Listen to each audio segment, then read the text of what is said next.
So, this is a big week for PlayStation, and I wanted to take a few minutes to talk about 3 interesting PlayStation 5 stories. And if you could hit that like button on the video, thank you to those that do it. And as always, it's very much appreciated. Now, the 3 stories I wanted to cover in this video includes the solid ray tracing support confirmed for the PlayStation 5 in recent news that I think people forget the times when enough people said the PlayStation 5 wouldn't support the feature at all. There are big releases dropping this week for the PlayStation 5 and PlayStation 5 news this Thursday. First, let me know if you're picking up Ratchet and Clank Rift Apart or not this Friday.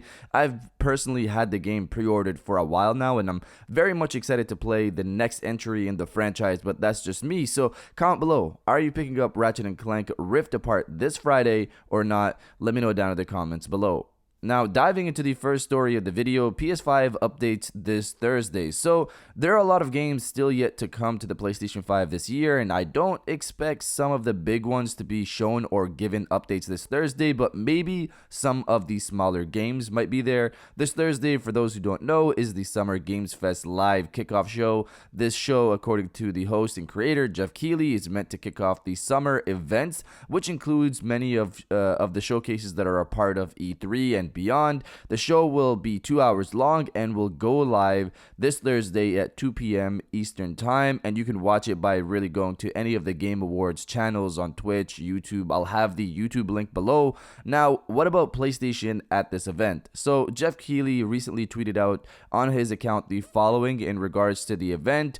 Thursday, Summer Game Fest kicks off with a spectacular event with 30 plus games, special guests, musical performances, Day of the Devs, and more. Along with that, he had a trailer showcasing many big PlayStation titles, but I wouldn't take it to mean anything. Jeff has made hype trailers like this before that include big games coming up and ones that have already released that have no real relation to the show. If PlayStation does have a presence at the show this Thursday, like I said last week, it'll probably be with games like Sifu, Kana, or something like Little Devil Inside, not something like Horizon 2. We won't get the Horizon 2 release date at this event. That's something Sony, I'm pretty sure, would want to show off at their own rumored event set to take place later this month or early next month. There are also games like Ghostwire Tokyo or Stray that we have seen barely anything of, but I think Sony would also want to save those for their own event as well if they will give us updates in the near future. Now, diving into the second story of the video, big PlayStation 5 releases this week. While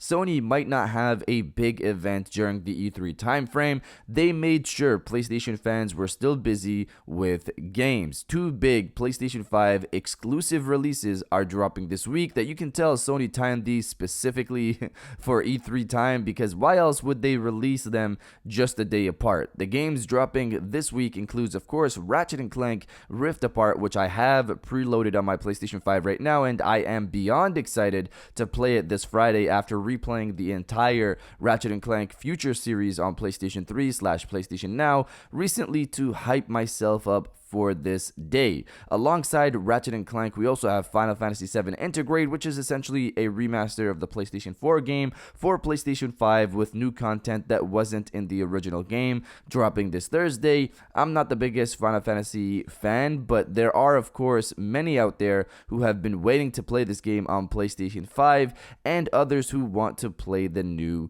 content. But you guys let me know if you're getting Ratchet and Clank Rift Apart or Final Fantasy 7 Intergrade this week. Let me know down in the comments below. Now, diving into the final story of the video, ray tracing. So it's very funny to be where we're at right now with major PlayStation 5 exclusives and third-party titles supporting ray tracing well on the PlayStation 5. If you weren't around during the pre-launch videos, the pre-launch era of the PlayStation 5, the discussions being thrown around then were how the PlayStation 5 was not capable of ray tracing, period, and it even came to the point where some were stating that the PlayStation 5 couldn't support ray tracing, but the Xbox Series S could. Fast forward to today, many games support ray tracing on the PlayStation 5, but I want to highlight 3 games here for this part of the video that recently got some ray tracing shine. One, of course, the big PlayStation 5 game hopefully dropping this fall, Horizon 2 Forbidden West, will be supporting ray tracing. Horizon 2 game director recently stated this: "We use ray tracing technology for a lot of things in the game. We use it for the sound engine, for the physics, and for the rendering. So we use a variety of technical setups in terms of ray tracing." With Horizon 2, ray tracing capabilities is impressive considering how graphically intensive and dense the world is.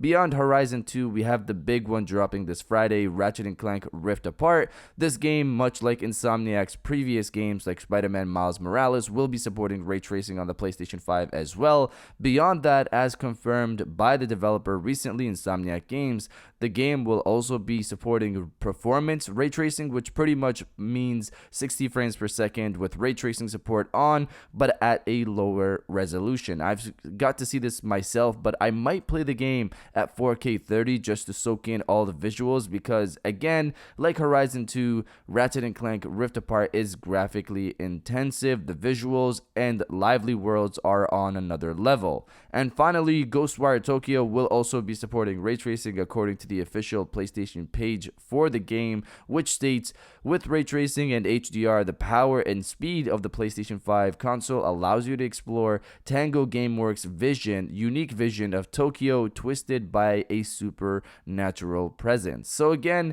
such a big difference when it comes to ray tracing support talk before the launch of the PlayStation 5 and now. But you guys let me know if you care about ray tracing at all or not. Let me know down in the comments below. And if you guys did enjoy this video, please hit that like button as it always helps, and subscribe if you're new. I got new videos every Monday, Wednesday, and Friday. And now I'll check you guys out on the next one.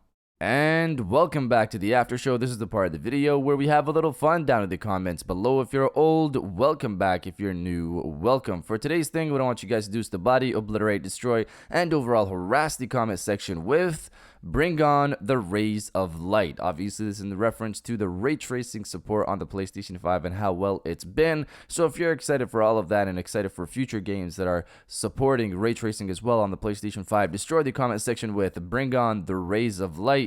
And I'll definitely heart those comments like I always do because I appreciate everybody who stays to the end of my videos. And now I'll check you guys out on the next one.